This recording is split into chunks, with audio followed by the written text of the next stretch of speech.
press conference today is going to be basically twofold in the sense that we have a robbery of an 80-year-old female who, we're trying to get the identity of these two guys and these two suspects in this robbery. But initially when I was watching this case and viewing it, my first thoughts are that it's probably going to be something to a sort of a jugging, because she's got $19,000 cash in an envelope in which she's, and I couldn't really tell at this point what exactly she was doing.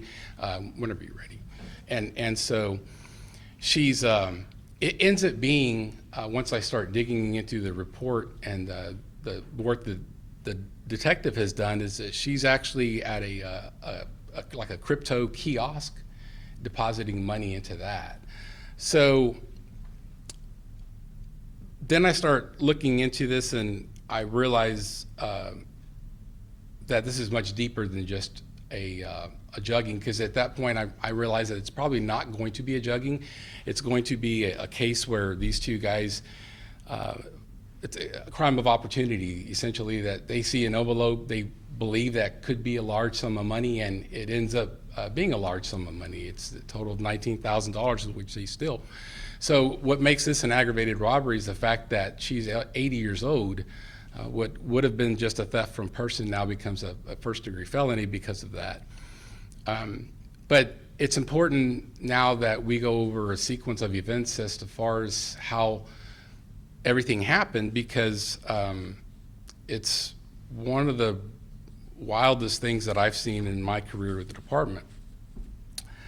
And it's, so the second reasoning for this is going to be for awareness to the public, because this is very important, especially the more that I digged into this and dug into this and just what I discovered from the detective work in the case and so forth.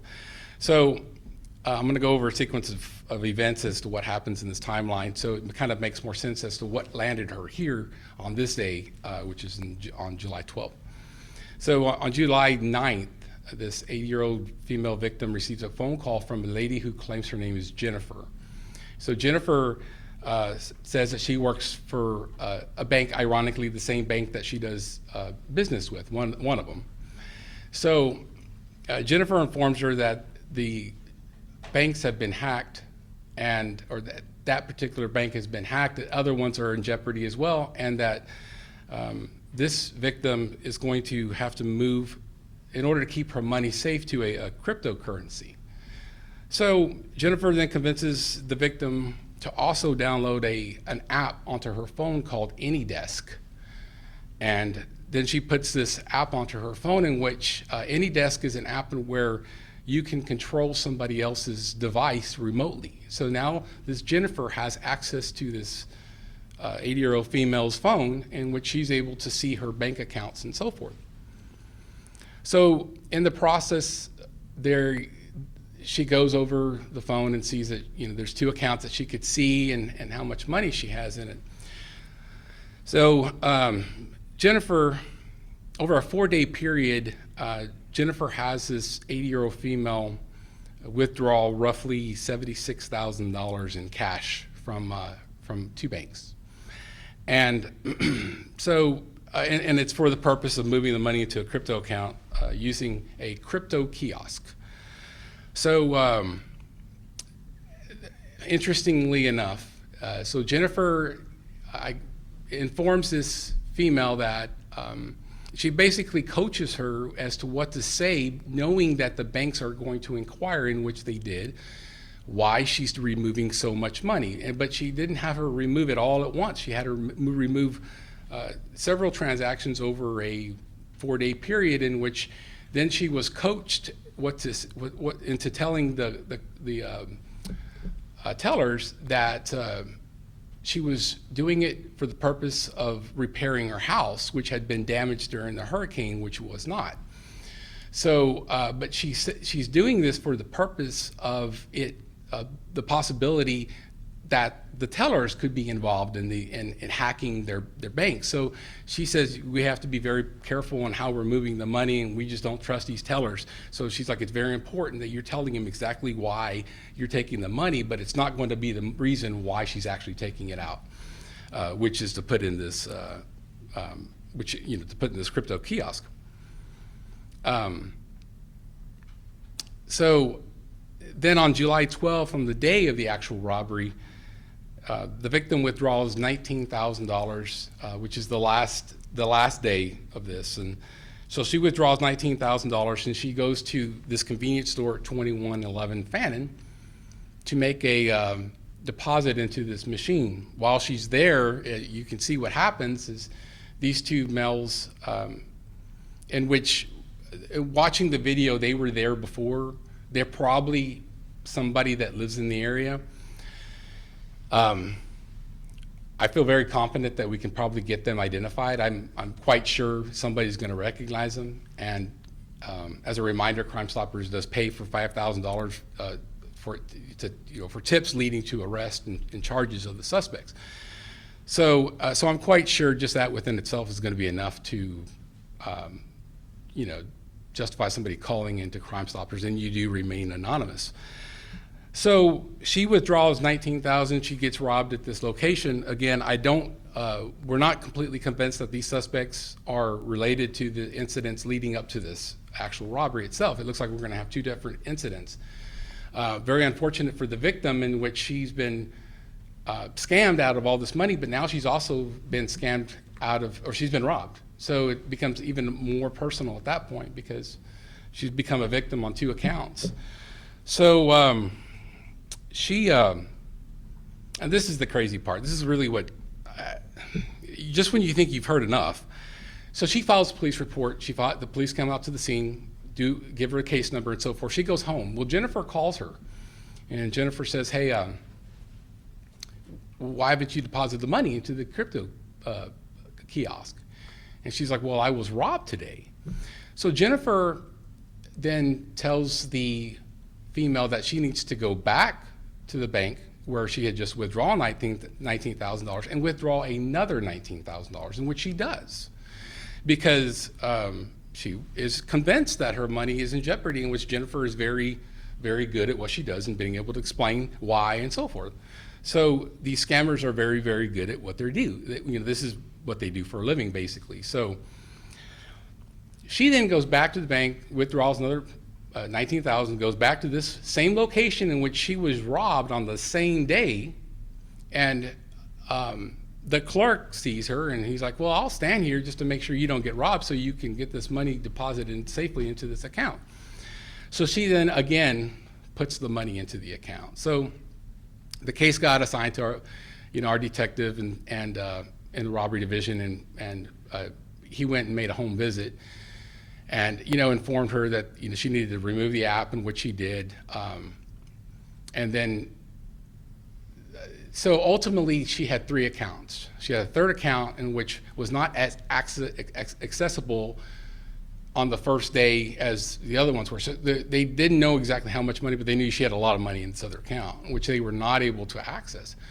But just to give you an idea as to how persistent, so because once we went to her house and informed her that she needed to not answer her phone and talk to these people because it was a complete scam, she didn't answer her phone. And so she then received, about the next day after the detective told her not to answer the phone, and these people call like 17 times in the same day in order to try to gain access, in order to try to convince her that this is not a scam.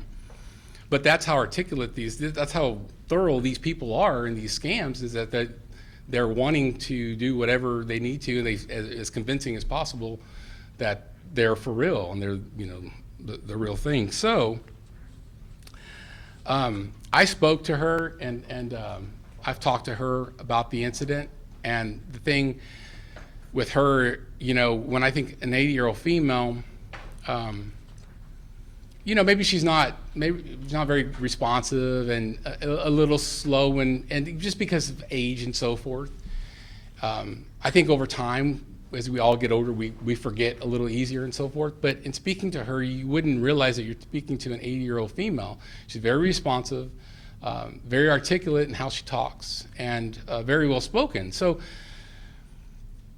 it just leads me more to believe that scammers like this, and they exist. And the other important thing is that she had not even informed her family of all this. And because and she explained to me that she was embarrassed, and you know, the thing is you shouldn't be embarrassed, because that's what these scammers do. They pry on the, you know, elderly and trying to convince them, you know, of stuff like this. So it's very, very important to make the community aware of this type of you know, scammer and scenario and so forth. Does anybody have any questions? When you talk about making the community aware, what would your advice be to the community? So basically like the same advice I gave my mom after this, because first thing I did is call my parents, who are older as well, and inform my mom, like, hey, look, somebody ever called you and spoke to you and was trying to convince you, call, you know, me or my sister and run it by us. Run it by somebody. It's like I told this female yesterday, and I gave her my number, and I said, listen, I said, if for some reason you ever have any question, it is perfectly okay to take down that person's phone number and tell them I'll call you back. And like in the same instance with this, you know, she's basically convinced that this bank, that, you know, they're involved in the, she was just basically coached exactly as to what to say during these robberies. So it's just, they're just really good. So it's okay to check with somebody. Or she could have, another advice like I had mentioned is that it would have been okay to hang up the phone and call the actual bank itself and ask to speak to a manager or somebody of higher authority in that bank. And not take a number that they gave you, but take a number in which you find online, and, you know, for the actual bank, and then speak to somebody at that point to just verify. If anything seems uncomfortable, there's nothing ever wrong with taking a time out and saying, okay, well, let me get your information, let me call you back. And I would feel comfortable at that point that they would probably be aware that they, you know, somebody might be onto them. So then at that point, not, you know, going any further with that as far as making anything happen. So we know she lost $38,000 from the 2 times that she went to this place with $19,000 each time. And there was more money that I'm glad you asked that. Yeah. So over the period of 4 days, she makes 7 transactions into this crypto kiosk, and so she ended up being out a total of about $76,000 in cash. 57 or so is what went into the crypto machine, and then 19,000 is where the suspects in this robbery come into play, in which they got. So, and the investigation on our part in the robbery division is active, and it's ongoing. So, you know, the detective that's working the case, as well as a grand jury subpoena, as far as receiving the information to who the address goes. The problem is, and the fear is if it's in another country or something, you know, then at that point we probably have to reach out to our federal partners and so forth, in which we even in our division have officers assigned to FBI and ATF, in which we can consult with them as far as, you know, taking the next step into that investigation if it's overseas and so forth. But so we really have no idea. So this is, and basically the story is going to make a lot of people very angry. You know, I mean, it's anytime an elderly person or a child is involved in a crime where they have really no control over, it's very hard to take it very personal. That's why I'm very convinced that these guys are going to get identified, because the fact that maybe they're not the ones who took the total amount, but because the fact that the reason why she's here at this point is because she's been scammed the last 4 days, and these guys then prey on her, take advantage of her, and then, you know, take her money. She wouldn't have been there if it wasn't, because if it was, you know, wasn't for the scammers. She had never even been to this location before. She had no reason to be there, but she had to do a search and finding out where these kiosks were at. This so happens to be one of those locations. So 57,000 went into the kiosk. Correct. Over a period of 4 days. Mhm. Plus the 38,000 that she lost, or from the 19,000 that was taken from her. Correct. Okay.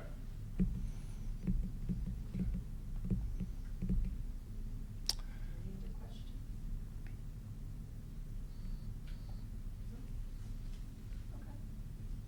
Okay. Thank you. Thank you. Thank you. Appreciate you. Hey, Jody, keep that video running, Jeff. Oh, yeah, of course. My name is with you again.